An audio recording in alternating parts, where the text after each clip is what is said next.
Hi, I'm Chuck Bergstrom. Greetings from Atlanta, Georgia. Who can explain friendship? I've known John since I was 15 years old. He's my best friend. I love him like the brother I never had. It's my pleasure today to commend to you one of my favorite of John's lessons called The Confederacy of the Humbled. I love the book from which it was taken, A Gentleman in Moscow. I love the biblical truths of the teaching involved here. At the end of the video, you might have a chance to pull up a song by one of my favorite groups called Over the Rhine. The song is entitled All of My Favorite People Are Broken.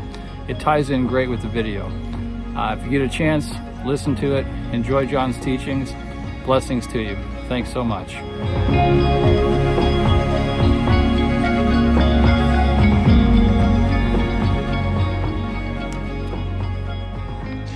Hey, this is John Ortberg, and in Passage to Wisdom today, I want to actually take a moment to visit a wonderful book, one of my favorites from the last couple of years. It's a novel. It's called A Gentleman in Moscow, and there's remarkable wisdom in a couple of passages, and I think it'll change your day.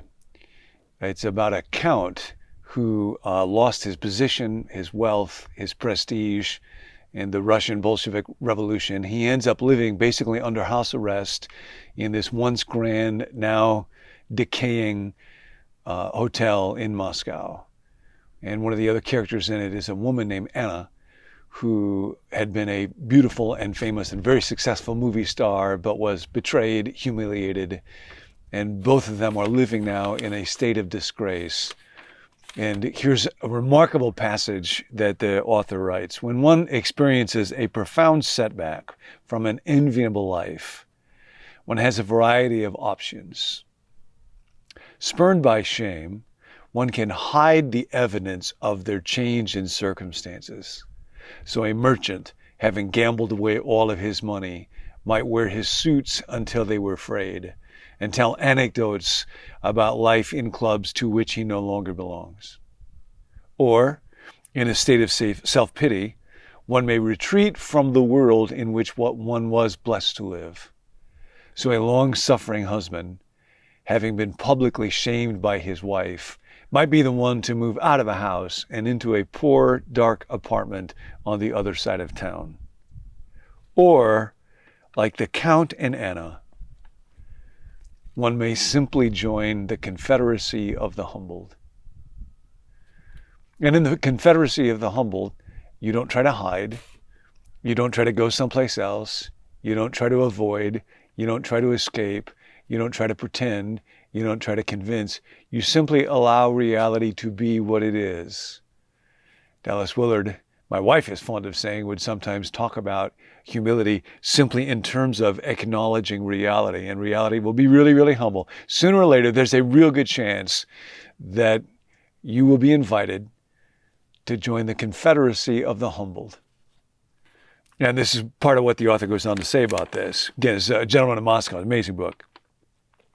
The Confederacy of the Humbled is a close-knit brotherhood whose members travel with no outward markings, but know each other at a glance. For, being suddenly fallen from a state of grace, those in the Confederacy share a certain set of perspectives. Knowing beauty, influence, fame, and privilege to be borrowed rather than bestowed, they are not easily impressed.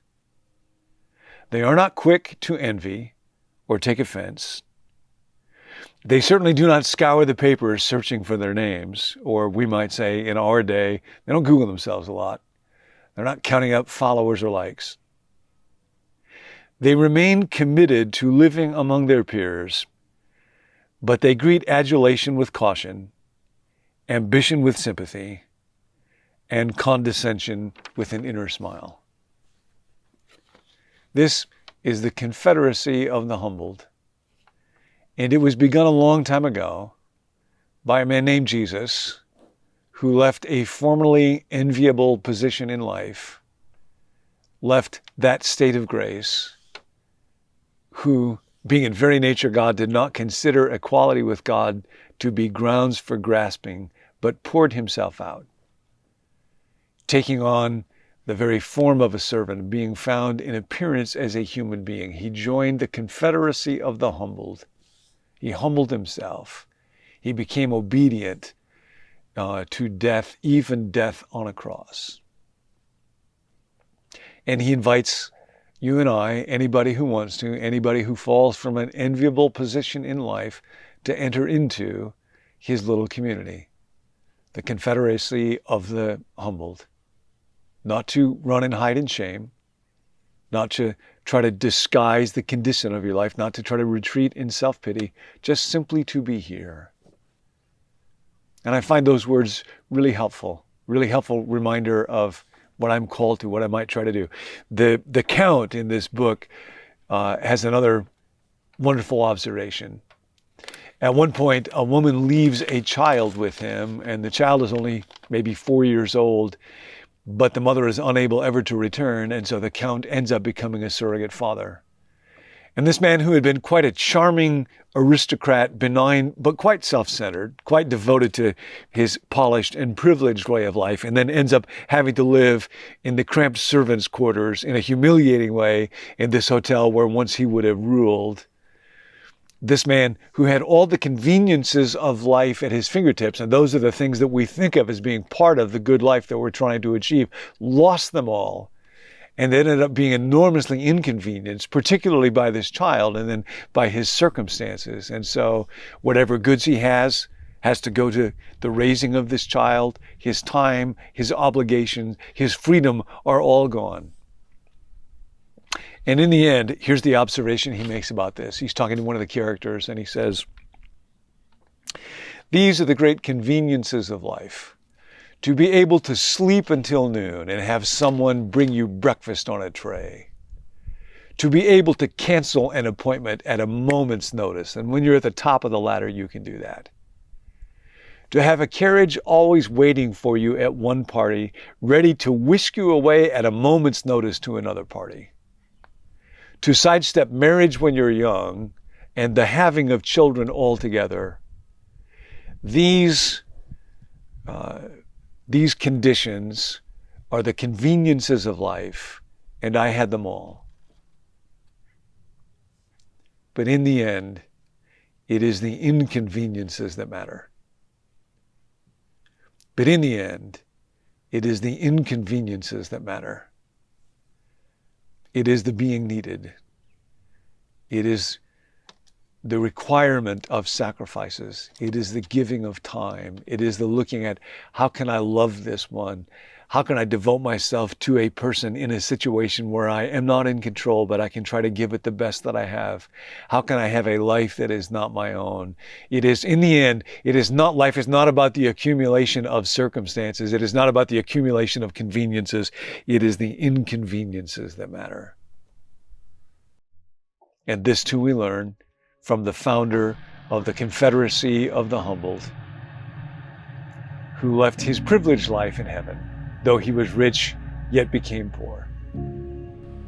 So that's the invitation for today. Join the Confederacy of the Humbled.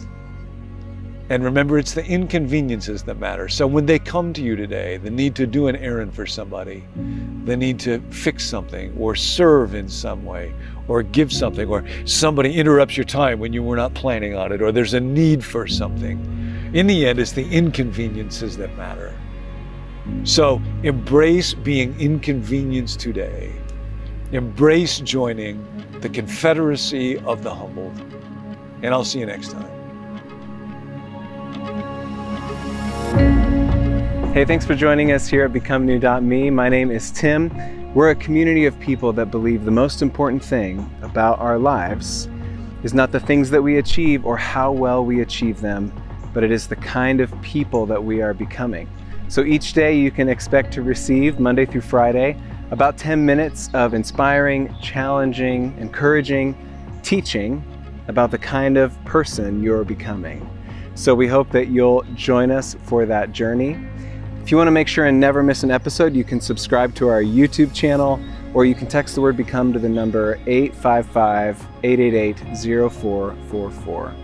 And also, if you need support or you want prayer, you can also text us to that number requesting prayer with prayer requests, or you can email us at becomenew.me@gmail.com. We'll see you soon.